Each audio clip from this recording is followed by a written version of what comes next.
बिस्मिल्लाहिर्रहमानिर्रहीम। अस्सलाम वालेकुम स्टूडेंट्स। आज के लेक्चर में हम पेज नंबर 220 पे साइंटिफिक टिडबिट है and characteristic of metals and non metal है वो हम पढ़ेंगे। ठीक है, तो सबसे पहले हम ये साइंटिफिक टिडबिट पढ़ते हैं। आपको कुछ बताया गया है, ठीक है, और उसमें है कि the earth is said to be made of about 8% aluminium. ये हम पहले भी पढ़ चुके हैं कि हमारे पास जो अर्थ क्रस्ट है उसमें 8% सबसे ज़्यादा 8.2% हमने पढ़ा था कि वो एल्यूमिनियम है। क्या है? एल्यूमिनियम। 5% आपके पास क्या है? आयरन है। 4% क्या है? कैल्शियम। ठीक है, और 4% से कम आपके पास पोटाशियम, सोडियम और मैग्नीशियम है। 8.2% aluminium, 5% iron, 4% calcium and less than 4% potassium, sodium and magnesium. ठीक है, उसके बाद characteristics of metals and non metals, topic 8.11.1। ठीक है, 8.1.1 मेटल्स और नॉन मेटल्स के कैरेक्टरिस्टिक क्या है। सबसे पहले हमने डिफिनीशन में कल पढ़ा था कि metals are electropositive in nature, mean they are loss electron and form cations. ठीक है, तो वही आपको यहाँ पे रिकॉल या रिपीट करवाया गया है। The tendency of an element to lose electron and form positive ions cations is called electropositivity और इलेक्ट्रोपॉजिटिव कैरेक्टर, और इसको हम मेटालिक कैरेक्टर कहते हैं। क्या कहते हैं? Metallic character. किसी भी एलिमेंट में ये खासियत, किसी भी एलिमेंट में ये खासियत कि वो इलेक्ट्रॉन लॉस करे और पॉजिटिव आयन बनाए यानी कैटाइंस बनाए, तो इसको हम कहते हैं, इस खासियत को हम कहते हैं इलेक्ट्रोपॉजिटिविटी और इलेक्ट्रोपॉजिटिव कैरेक्टर, और इसको हम कहते हैं metallic character. A more electropositive element has a more metallic character. जितना मेटालिक कैरेक्टर ज़्यादा होगा या जितना इलेक्ट्रोपॉजिटिविटी या लॉस करने की सलाहियत ज़्यादा होगी, तो उतना हम कहेंगे कि ये ज़्यादा इलेक्ट्रोपॉजिटिव है, इसमें मेटालिक कैरेक्टर ज़्यादा है।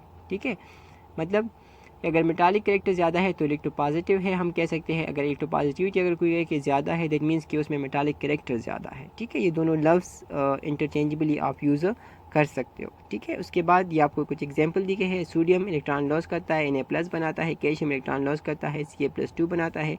एल्यूमिनियम इलेक्ट्रॉन लॉस करता है, +3 बनाता है। जैसे मैंने आपको कल बताया था कि मेटल लॉस करने से प्लस चार्ज आएगा। क्यों आएगा? तो मैंने आपको बता दिया था कि इन एलिमेंट्स जब वो एटॉमिक स्टेट में होते हैं, जब वो ग्राउंड स्टेट में होते हैं, उन्हें एनर्जी गेन की हुई होती है ना लॉस की हुई होती है। ठीक है, और वो एलिमेंटल फॉर्म में हो तो ना उनने जब इलेक्ट्रॉन लॉस किए और ना गेन किए हुए होते हो तो उनके electron number of proton same होते हैं।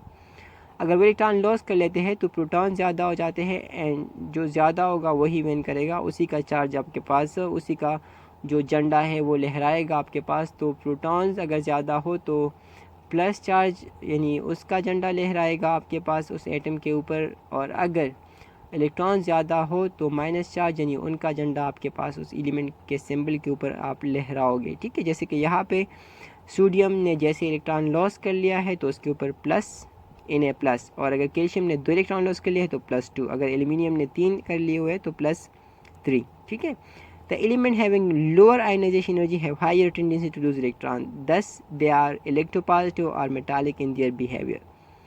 वो एलिमेंट जिसके लिए जिसकी आयोनाइजेशन एनर्जी कम होगी उतना ही वो इजीली इलेक्ट्रॉन लॉस करेगा, उतना ही वो उनमें इलेक्ट्रॉन लॉस करने की सलाहियत ज़्यादा होगी, अहलियत ज़्यादा होगी, और उतना ही उनमें मेटालिक कैरेक्टर ज़्यादा होगा, उतना ही उनमें इलेक्ट्रोपॉजिटिविटी ज़्यादा होगी। ठीक है, अब आयोनाइजेशन एनर्जी किस पे डिपेंड करती है? तो हमने पढ़ा था कि ionisation energy depends on many factors, like जो मोस्ट प्रोमिनेंट फैक्टर्स है जो कि अदर फैक्टर्स को डिसाइड करता है, that is atomic size. Atomic size जितना बड़ा होगा उतना वैलेंस इलेक्ट्रॉन जो है वो एटम के साथ, न्यूक्लियस के साथ लूजली अटैच्ड होंगे, लूजली कनेक्ट होंगे, लूजली उनके साथ मतलब कि बॉन्ड होंगे, और उतना ही वो इजीली उससे लॉस किए जा सकेंगे, उतना ही उससे इजीली वो आप ले सकते हो। जैसे कि वो बचपन में अक्सर लोग एक गेम खेलते हैं, गाँवों में अक्सर, देहातों में अक्सर खेला जाता है कि वो एक रस्सी को एक डंडे के साथ बांध के अपने जो खिलाड़ी होते हैं वो अपनी चप्पल उतार के उस रस्सी के साथ और डंडे के साथ रख देते हैं, फिर एक एक चप्पल उनके हाथ में होती है, एक चप्पल, और वो एक चप्पल से उनको मारते हैं उन चप्पलों को। तो वो जब दूर गिर जाते हैं वहाँ से तो फिर उनको उठाते हैं, और जितनी चप्पल वो ज़्यादा उठाएंगे तो उतना वो जो बंदा जो रस्सी पकड़े हुए होता है, ठीक है, उसको फिर वो मारते हैं, ठीक है। तो अब वो जितना वो चप्पल उससे दूर गिरते हैं ना, आप जितना तेज़ हिट करते हो और वो चप्पल दूर गिर के जाते हैं तो वो आपको लेना उससे क्या होता है, इजी होता है। अगर वो उस रस्सी के जितना वो रस्सी लंबी है, जितना उस बंदे का हाथ पहुंच है उस जगह पे गिर जाते हैं तो उसको उठाना फिर आपके लिए क्या होता है, मुश्किल होता है। तो इसी तरह से यहाँ भी होता है कि जो इलेक्ट्रॉन न्यूक्लियस के करीब होते हैं तो उनको लॉस करना या उनको न्यूक्लियस में या एटम में से निकालना मुश्किल होता है, जितना दूर होंगे उतना इजी होगा आपके पास, ठीक है। तो ये ही आपको यहाँ पे समझाया जा रहा है, ठीक है। एलिमेंट्स जिनकी आयोनाइजेशन एनर्जी कम होगी उतना ही उनसे इलेक्ट्रॉन इजीली निकाले जा सकेंगे, उतना ही उनमें इलेक्ट्रॉन लॉस करने की अहलियत ज़्यादा होगी, उतना ही उनमें इलेक्ट्रोपॉजिटिविटी ज़्यादा होगी, उतनी ही उसमें मेटालिक कैरेक्टर ज़्यादा होगी, ठीक है। कि metallic character and electropositivity are is decided by ionisation energy and ionisation energy is decided by atomic size, ठीक है। The element having low value of ionisation energy are metals, वो एलिमेंट जिनकी ionisation energy कम होगी वो metals होंगे। क्या होंगे, metals. Alkali metals are the most highly electropositive element, alkali metal सबसे ज़्यादा इलेक्ट्रोपॉजिटिव है। क्यों, क्योंकि उनके लास्ट शेल में एक इलेक्ट्रॉन होता है और वो एक इलेक्ट्रॉन निकालना क्या होता है, इंतहाई ईजी होता है, ठीक है। तो इस वजह से वो इलेक्ट्रोपॉजिटिव है, वो जैसे ही वो इलेक्ट्रॉन लॉस करें उन पर पॉजिटिव चार्ज आ जाता है। Whereas element having high values of ionisation energy, वो एलिमेंट जिनके आयोनाइजेशन एनर्जी के वैल्यूज़ हाई होते हैं वो क्या होंगे, नॉन मेटल्स होंगे, ठीक है। The border line element behave as metalloid, और वो एलिमेंट जिनकी ना हाई है एनर्जी ना वो लो है तो वो मेटालाइट की शक्ल होंगे। मतलब वो मेटालाइट मीन्स दांतनुमा जिसको हम कहते हैं, मेटल्स को हम दांत कहते हैं ना, दांत, दाल हा अलीफ ते, दाल हा अलीफ ते, इस तरह लिखते हैं दांत, ठीक है। तो मेटल्स दांत होते हैं, तो ये जो नॉन मेटल्स होते हैं इनको हम गैर दांत बुलाते हैं। क्या बुलाते हैं, गैर दांत। और जो मेटालाइट होते हैं उनको हम कहते हैं दांतनुमा, दांतनुमा, मतलब कि वो मेटल्स जैसे होते हैं, मेटल होते नहीं है, मेटल्स जैसे होते हैं, ठीक है। तो ये आपके अपने जहन में अपने रखना है, ठीक है। अब उसके बाद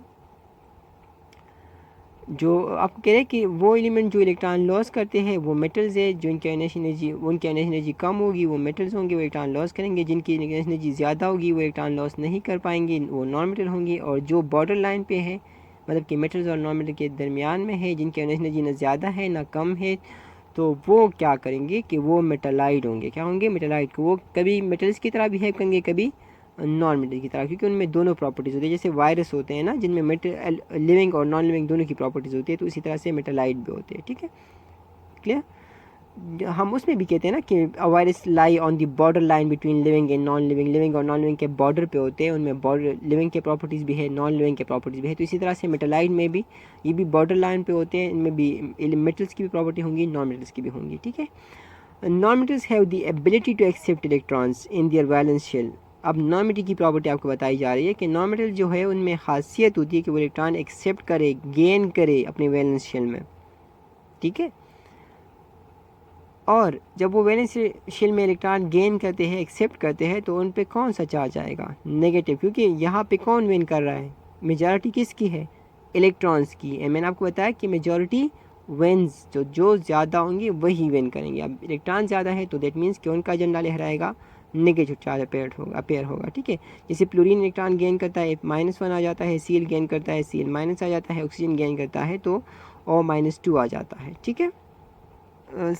जो उसकी दूसरी प्रॉपर्टी जो आपके पास है, ठीक है, that is variation of metallic character across a period. अब मेटालिक कैरेक्टर तो हम पढ़ चुके हैं, तो अब ये पीरियड के प्रॉपर्टी हम पढ़ चुके हैं, मेटालिक कैरेक्टर या इलेक्ट्रोपॉजिटिविटी, ठीक है, कि मेटल्स में क्या है, नॉन मेटल की क्या है, ठीक है। उसके बाद अब हम पढ़ेंगे कि मेटालिक कैरेक्टर पीरियड में अक्रॉस अ पीरियड, अगर आप किसी पीरियड में लेफ़्ट टू राइट जाते हो पीरियड टेबल में, तो उसमें मेटालिक कैरेक्टर पे क्या असर पड़ता है, मेटालिक कैरेक्टर का ट्रेंड क्या है, वेरिएशन क्या है, उनके कैसे वो वेरी करता है, चेंज होता है, ठीक है। तो वो हम पढ़ेंगे। तो आपको बताया जा रहा है कि metallic character decreases across a period from left to right. Metallic character period में जब हम लेफ्ट टू राइट जाते हैं तो ये डिक्रीज़ होता है। क्या होता है? Decrease. On the other hand non metallic character, जो नॉन मेटालिक कैरेक्टर है वो क्या होगा? वो इंक्रीज़ होगा। क्योंकि दोनों चीज़ें यहाँ पे एक दूसरे के मुखालिफ है ना। जैसे कि इलेक्ट्रॉन और अगेंस्ट प्रोटॉन एक दूसरे के वो जैसे अल्फाज में तजाद होते हैं ना उर्दू में, तो इसी तरह से है। ठीक है, तजाद है इन दोनों में। तो जैसे इलेक्ट्रॉन और प्रोटॉन में तजाद है, इस तरह से मेटालिक और नॉन मेटल्स और नॉन मेटल्स में तजाद है। तो इट मीन्स कि मेटालिक कैरेक्टर और नॉन मेटालिक कैरेक्टर में भी तजाद है। तो अगर किसी सिमत में आपके पास पेरियोडिक टेबल में किसी सिमत आप जाते हो और वहाँ पे मेटालिक कैरेक्टर डिक्रीज़ हो रहा है, तो नॉन मेटालिक कैरेक्टर क्या होगा? इंक्रीज़ होगा। इट मीन्स कि अगर आप लेफ्ट टू राइट जाते हो और आपको पता है कि मेटालिक कैरेक्टर जो है वो डिक्रीज़ हो रहा है पीरियोडिक टेबल में किसी पीरियड में लेफ्ट टू राइट जा रहे हो, मेटालिक कैरेक्टर डिक्रीज़ हो रहा है, तो उसका जो अगेंस्ट है नॉन मेटालिक कैरेक्टर वो क्या होगा? वो इंक्रीज़ होगा। वो क्या होगा? इंक्रीज़। ठीक है। अब उसके बाद for example let us consider element of second and third period. आपको सेकंड और थर्ड पीरियड के एलिमेंट के नाम बताए गए हैं और उनकी मेटालिक कैरेक्टर की वेरिएशन आपको समझाई जा रही है उनको लेके या उनके बेस पे। ठीक है, ये देखिए आपको ये पीरियड 2 एंड पीरियड 3। ठीक है, पीरियड 2 में है lithium, beryllium, boron, carbon, nitrogen, oxygen, fluorine and neon. Period 3 में है sodium, magnesium, aluminium, silicon, phosphorus, sulphur, chlorine, argon. अब देखिए ये है लिथियम, बेरिलियम, ये दोनों मेटल। फिर ये बॉर्डर लाइन है, क्या है वो? Border line. तो ये है मेटलाइट। क्या है ये? मेटलाइट। फिर carbon, nitrogen, oxygen, fluorine and neon, these are non metals. फिर ये देखिए sodium, magnesium, aluminium, silicon, metalloid, फिर ये नॉन मेटल्स। ये मेटल्स, ये मेटलाइट, ये नॉन मेटल्स। ठीक है, तो ये वो बात है। जैसे वायरस की अगर हम कहें तो ये लिविंग, ये नॉन लिविंग और ये वायरस। ठीक है, उससे भी उसके लिहाज से भी आप इसको समझ सकते हो। फिर in the second period lithium and आपको समझाया, यही इंटरप्रेट किया गया है कि in the second period lithium and beryllium are metals. Lithium beryllium क्या है? मेटल्स है। बोरॉन मेटलाइट है, while carbon, nitrogen, oxygen, fluorine and neon are non metals.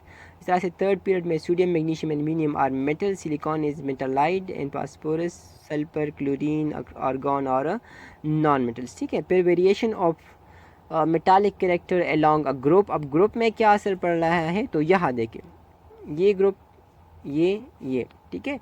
अब ग्रुप में एटॉमिक साइज़ की अगर हम बात करें तो atomic size from top to bottom जो है वो इंक्रीज़ होता है due to increasing shells, increasing number of shell. ठीक है, नंबर ऑफ शेल इंक्रीज़ हो रहा होता है तो इस वजह से जो मेटालिक जो एटॉमिक साइज़ है वो इंक्रीज़ होगा। अगर एटॉमिक साइज़ इंक्रीज़ होगा तो उनसे इलेक्ट्रॉन लॉस करना इजी होंगे, इलेक्ट्रॉन निकालना इजी होगा। इलेक्ट्रॉन निकालना इजी होगा तो मेटालिक कैरेक्टर ज़्यादा होगा। क्या होगा? ज़्यादा। तो variation of metallic character along group आपको बताया जा रहा है कि I am growing from along group from top to bottom. अच्छा, ये आपने वहाँ भी पढ़ा था, याद रखिएगा। पीरियड में जब हम बात करेंगे, ट्रेंड डिस्कस करेंगे, तो हम कहेंगे left to right in a period, left to right in a period. ठीक है, और जब हम ग्रुप में बात करेंगे तो हम कहेंगे from top to bottom, from top to bottom. तो on going along a group from top to bottom the metallic character of elements increases. अगर आप टॉप टू बॉटम जाते हो किसी ग्रुप में तो मेटालिक कैरेक्टर एलिमेंट का क्या होगा? इंक्रीज होगा। क्यों? वाई? वजह। तो आपके पास वजह ये है, ठीक है, कि ग्रुप में जो फर्स्ट एलिमेंट होता है उनका मेटालिक कैरेक्टर लीस्ट इसलिए होता है, कम इसलिए होता है क्योंकि उनका जो एटॉमिक साइज़ है वो लेस होता है। तो जो वैलेंस इलेक्ट्रॉन होते हैं वो न्यूक्लियस के करीब होते हैं बनिस्बत नीचे वाले एलिमेंट के। ठीक है, तो इस वजह से जब वो करीब होंगे न्यूक्लियस के तो न्यूक्लियस को मजबूती से पकड़े रखा होगा और मजबूती से पकड़े रखने की वजह से उनको निकालना उनसे मुश्किल होगा, उनकी आयोनाइजेशन एनर्जी ज़्यादा होगी। आयोनाइजेशन एनर्जी ज़्यादा होगी तो मेटालिक कैरेक्टर आपके पास ज़्यादा होगा। अगर आप नीचे आते हो तो शेल इंक्रीज़ होता है, एटॉमिक साइज़ इंक्रीज़ होता है और उसके बाद आयोनाइजेशन एनर्जी आपके पास डिक्रीज़ होती है। जब आयोनाइजेशन एनर्जी डिक्रीज़ होती है तो इलेक्ट्रॉन निकालना इजी होगा, मेटालिक कैरेक्टर इंक्रीज़ होगा। ठीक है, in each group the first element is the least metallic. Her group में जो फर्स्ट एलिमेंट होगा वो उसमें मेटालिक कैरेक्टर कम होगा। मेटालिक कैरेक्टर क्या होगा? कम होगा। ठीक है, फिर उसके बाद जो उसके नीचे आएगा कंजेक्टिव, तो उसका मेटालिक कैरेक्टर आहिस्ता आहिस्ता से इंक्रीज़ होता जाएगा। For example it is consider group elements of group 4 and 5। आपको ग्रुप 4 और 5 एलिमेंट्स के नाम बताए गए हैं। इन ग्रुप 4 आपको ये है, देखिए group 4 carbon, silicon, germanium, tin और लेड। तो कार्बन नॉन मेटल है, ठीक है। सिलिकॉन और जर्मेनियम आपके पास मेटलाइट है, और ये क्या है, ये दोनों आपके पास मेटल्स हैं। जैसे हमने पढ़ा कि ग्रुप में नीचे आते हुए आपके पास एटॉमिक साइज़ इंक्रीज़ होता है जिससे आयोनाइजेशन एनर्जी डिक्रीज़ होती है। आयोनाइजेशन एनर्जी डिक्रीज़ होगी तो मेटालिक कैरेक्टर इंक्रीज़ होगा, वो इलेक्ट्रॉन लॉस करेंगे इजीली, और उतना ही वो मेटालिक होंगे। क्या होंगे, मेटालिक। तो इसी वजह से आप यहाँ पे देखें तो कार्बन, सिलिकॉन, जर्मेनियम, इसमें ये बॉर्डर लाइन है, तो सिलिकॉन और जर्मेनियम मेटालाइट है, और बाकी ये नॉन मेटल और ये मेटल। इस तरह से ये दोनों नॉन मेटल्स, ये मेटालाइट और ये मेटल्स है आपके पास, ठीक है। ये आप लोगों ने याद रखना है। तो यही आपको यहाँ पे इंटरप्रेट करा के बताया गया है कि in group 4 the first element carbon is a non metal, silicon and germanium are metalloid and while tin and lead are metals. In group 5 आपके पास the first two elements nitrogen and phosphorus are non metals, while arsenic and antimony are metalloid and bismuth is a metal, ठीक है। यहाँ तक आपके lecture आज के lecture में काफ़ी है, ठीक है। नेक्स्ट लेक्चर में हम इंशाल्लाह आगे पढ़ेंगे। तब तक के लिए अल्लाह हाफ़िज़।